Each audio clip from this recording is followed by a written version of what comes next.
So they're certainly no longer heavenly beings as we thought of them. They are not supporters in time of trouble. They are not messengers from God. I certainly won't have two at my feet and two at my head, thank you very much. Facing problems and challenges previously unimagined in heaven. It's interesting to note that one definition of heaven is hell. It has been said that if you think that in Christian art, heaven tends to be shown in rather vague terms. The demure and static beings in identical dress, like the Blakean images, all in line, singing and playing their harps in unison and all painted in pastel colours.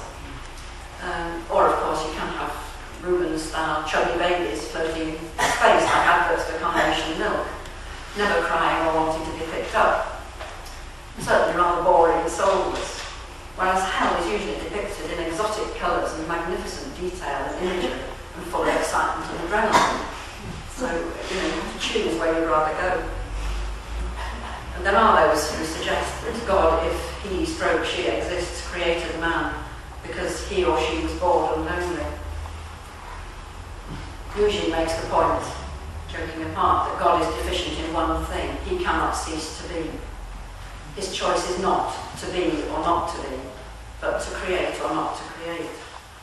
And not to create, as we have seen, leaves God in the hell of total self-frustration, without any opposition. And it would be interesting to consider whether God, at this stage, could be said to be conscious. Perhaps we'll talk about that later. Well, I'm still on the first page of the text here, and it's not going on very fast, is it? Before the beginning, Eugene said, was no thing. The earth was void and without form, and darkness was on the face of the deep. Like a great deep, fathomless, and not to be plumbed in sixes. A plumb line, is one of these things with a plumb bob on the end, and it's used in carpentry to measure vertical straight lines. But usually referring to it here as a line to measure the depth of the sea. And a fathom, of course, is 6 feet. So we're measuring depth in sixes. And 6, usually said, is the number of existence. So this no thing is not to be plumbed in sixes. It's not in existence. And this is the heart of God. The essential point here is that the Spirit of God in the void is free from all things, but not free from the void. In the void state is infinite frustration at non-being, and so at the lack of relationship which produces consciousness. In the pre-creative darkness of the original night, all possibilities were hidden, and Lucifer could not love that night, because there was no thing in it to love. Lucifer tells us that the Spirit of God moves in the void, and Lucifer waits in eternity. And here Eugene says, for you to make something to love. And we wonder who he means here by you. It feels very personal. He waits for one of the angels to be first.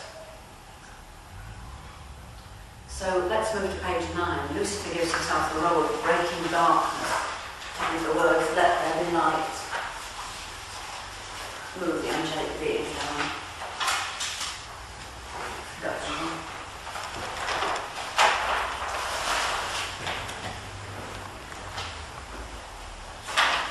He says that the word cross, the word let, is a cross which fixes him in time. My spirit had begun to labour and fashion a cross for me to bear, he says. So L, again, to link and to bind, the eternal field with the fixed point. The let is a cross. What's he to do with a cross? He has not yet got a universe. He's still in the no thing. So there is here with a T. There, he says, creates a place for the cross. Where my word went forth, there a place appeared. The fixed point. H is a hierarchy of power in this field, differentiated and fixed in that place. Here. I beg your pardon? Here. Here. In this place.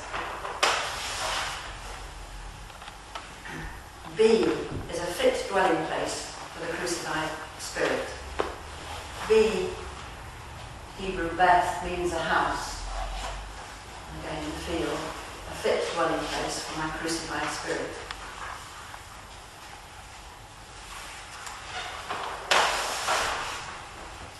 And light, he says, comes after a great labour of the Spirit, the ram caught in the thicket. The Spirit turned furiously on itself and was light, and I saw that it was good. So Lucifer has actually given himself the words of God at the time of creation. I shone my light in the darkness, he says, but the darkness comprehended it not.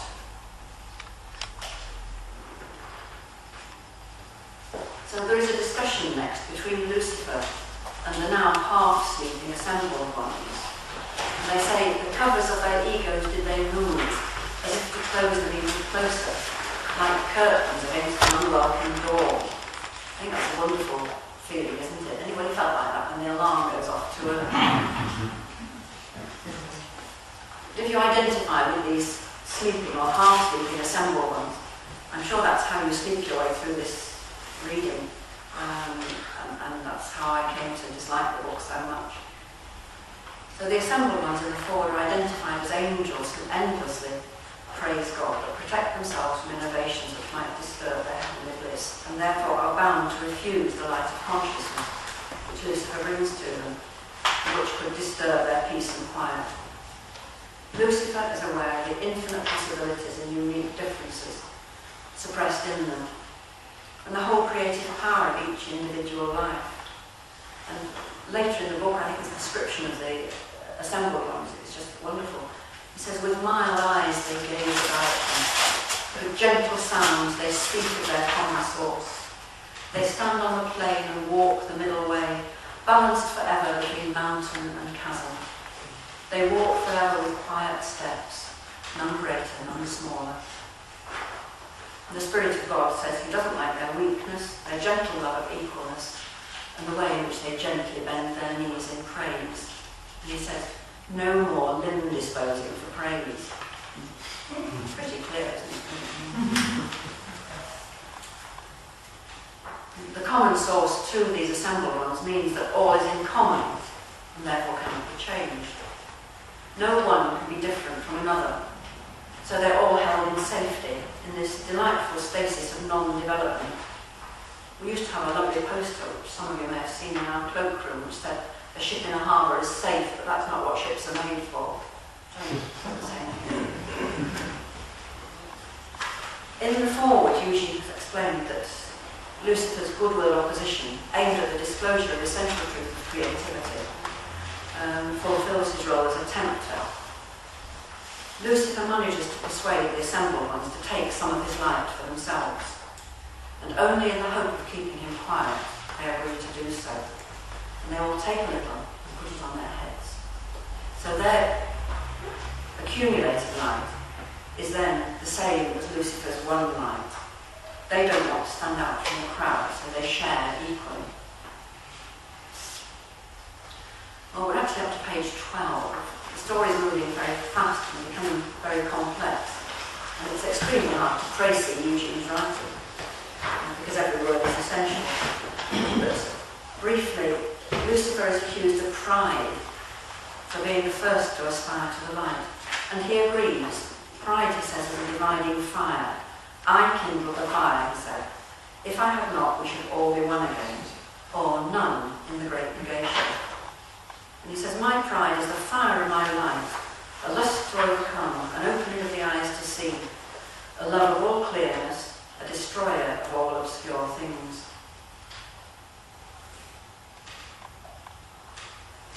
Now, we've been reading Potthorpe's 2 in the reading group, and when we finished last time, the next bit we didn't quite read caught my eye, because it was about the devil. So this is on page 102 of Potthorpe's. And Eugene quotes Kierkegaard in saying that the devil is sheer spirit. And sheer is an interesting word. Of fabric it means transparent, and of cliffs it's vertical.